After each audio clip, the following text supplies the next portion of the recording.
ஆமாம். எதுக்கு இப்போ உங்களை கூப்பிட்டேன்னா, நான் உங்கள்கிட்ட கேட்காம எதுவுமே செய்கிறதில்ல. எந்த ஒரு விஷயமா இருந்தாலும் அம்மாட்ட இப்போ கூட கேட்டா வாங்க நம்ம போயிட்டு வந்துடுவேன். இல்லடி அம்மாட்ட சொல்லாமல் போகக்கூடாது. உன்ட்ட சொன்னேன்ல இப்போ நான் சொல்லிட்டு இருந்தேன்ல, அம்மாட்ட சொல்லாமல் போனோம்னா அது தப்பாகி போகும். என்னைக்காவது தப்பு. என்னடா மகன் சொல்லாமல் போயிட்டானே, எப்பவும் சொல்கிறேன் கல்யாணத்துக்கு அப்புறம் சொல்லாமல் போயிட்டானே, அப்போ பொண்டாட்டி பேச்சை கேட்குறேன் அப்படின்னு அவங்க நினைக்கிறக்கு வாய்ப்பு இருக்குது. அதனால என்னன்னா நான் எப்போவுமே அம்மாட்ட சொல்லிட்டு தான் எதையும் பண்ணுவேன்னு நான் அவன்கிட்ட சொன்னேன். அட அறிவு கட்டவனே, இதை காலையிலே கேட்டிருக்கணும். இப்போ கிளம்பி எல்லாம் 2 பேரும் பேசி கீசி முடிவு பண்ணி ரெடியா நின்னுக்கிட்டு நான் போயிட்டு வரேன்னு சொன்னாக்க உடனே என்ன ரெடியா நிக்கிறேன். இதெல்லாம் பெருசா எடுத்துக்காதீங்க. இப்ப நான் வேணாம் சொன்னா நீங்க இருந்துருவீங்களா? நீங்க வேணாம் சொன்னா கோயில் தான் வேணாம்னு சொல்ல மாட்டீங்களே நீங்க. உங்களுக்காண்டி தான் நாங்க கோயில் நாங்க கோயில் கிளம்புனதுக்கு அப்புறம் வேணாம்னு சொன்னா அது அவசகுணமாயிரும்ல. வேணாம்னா வேணாம்னு சொல்லுங்க, இருக்கிறோம், ஒன்றும் பிரச்சனை இல்லை.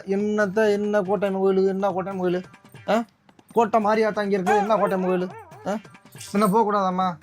1/2 மணி நேரம் போயிட்டு வந்துடுறேனே, என்னப்பா போயிட்டு வந்துடுவா? கோட்டை மாரியாத்தா போயிட்டு வாங்க. போயிட்டு வரவா? சரி வா. ஓட்ட மாதிரியாத்தா சொல்லும் போது வேணும் இல்லைன்னா ஓட்ட விழுந்துருவோம். வா, குடும்பத்தில் ஓட்ட விழுதாமல் இருக்கோம்னா டக்குன்னு உடம்பு ஓடி போயிடணும்.